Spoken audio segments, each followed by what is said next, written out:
When it comes to understanding Zoey from K-pop Demon Hunters, it turns out that the biggest mystery is hiding in plain sight. Zoey's entire backstory in K-pop Demon Hunters has a secret so devastating that it could rewrite everything we thought we knew about her. You remember her haunting lyric, "I live two lives, tried to play both sides," right? Most people assume it's about cultural identity, but what if that line is actually the key to 3 hidden struggles that all connect to a truth her mother tried desperately to bury? When you peel back the layers of Zoey's story, her lyrics aren't just a throwaway confession, but an entire blueprint for understanding who she is and why she was chosen.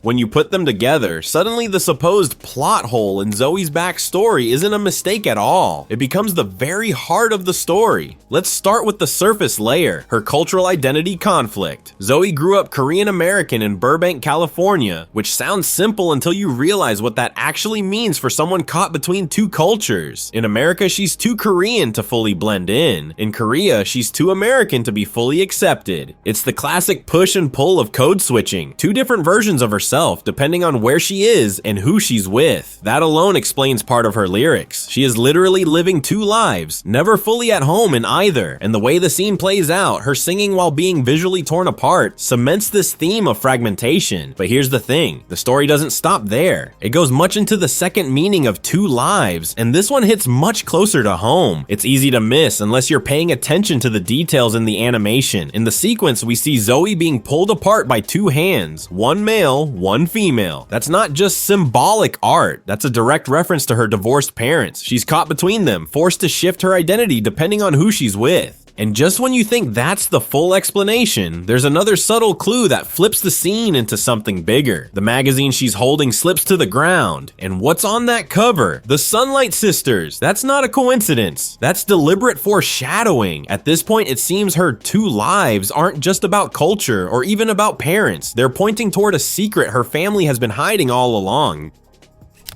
And this is where the theory takes its sharpest turn. What if her parents' divorce wasn't just about incompatibility? What if Zoey's mother was hiding something supernatural? Imagine growing up with a partner who wakes up screaming from nightmares of battles you can't see, who insists on leaving her homeland, and who avoids talking about her past with a silence that feels almost haunted. That kind of weight doesn't just strain a marriage, it destroys it. And Zoey, the child caught in the middle, inherits the fracture of that silence. That's why her lyrics carry more than cultural displacement. It's about family displacement too. But the third layer of meaning is the one that flips everything upside down, because what if Zoey's lyrics are also about her supernatural identity? Her 2 lives become a metaphor for the clash between her ordinary teenage existence and her hidden hunter abilities. And definitely, those abilities didn't come out of nowhere. Her high school notebook drawings of demons, her subconscious attraction to supernatural imagery, even her restlessness and disconnection from the world, all of it matches the symptoms of something known in Korean shamanism as shinbyeong. That's a spiritual sickness, a calling that pulls someone toward becoming a mudong, or shaman, and one of the key symptoms is feeling like you're caught between 2 realities, 2 lives, 2 selves. Now think about it for a second. If demon hunters in this universe are modeled after Korean shamans, then Zoey's abilities make perfect sense.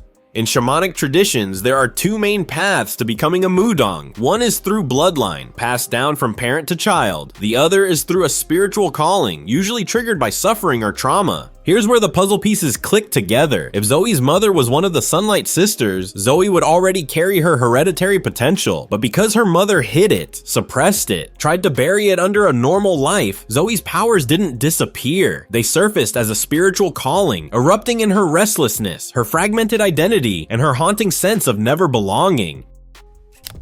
And this is where the clues start stacking up, because Zoey's connection to the Sunlight Sisters isn't just symbolic, it's visual. Look closely at her design. I mean, her hairstyle mirrors the 3rd Sunlight Sisters' signature twin buns. In animation, those kinds of choices are never accidental, they're intentional breadcrumbs. Combine that with her obsessive pull towards Sunlight Sisters imagery magazines she clings to, covers she stares at with a look that feels almost like recognition, and the answer becomes painfully clear. This isn't just fandom, it's memory. Kind of like blood calling to blood. And this theory only deepens when you open her notebook. Page after page, we see fragments of Korean mixed with English, as if she's subconsciously reaching for a language her conscious mind has been taught to push away. We see cryptic words about blood, about tears, about being too much. We all wrote little diaries when we were teens, so we know that this isn't the diary of an ordinary teenager. It's the writing of someone whose soul remembers what her upbringing tried to erase. So what does this mean? I think it means the missing third Sunlight sister isn't just some forgotten band member. She's Zoey's mother. Think about the implications. After the Sunlight sisters fell apart, Zoey's mother fled to America carrying unbearable guilt. Maybe she failed to protect Myung, Romi's mother. Maybe she witnessed something so traumatic that it shattered her bond with the others. Either way, she ran, burying her past as she did, and in doing so, she tried to bury her daughter's inheritance too. But the tragedy is that you can't outrun your bloodline. You can't erase destiny. Zoey's powers were always going to surface, no matter how deep her mother tried to hide them. And this explains so much about the cracks in Zoey's life. Her mother thought she was protecting Zoey from danger, from the supernatural battles that destroyed her own youth. But by erasing her heritage, she left Zoey to stumble through life feeling broken, restless, and incomplete. That lyric, "I live two lives, tried to play both sides," isn't just poetic beauty. It's the articulation of a poor girl forced to juggle identities without ever being told the truth of who she is.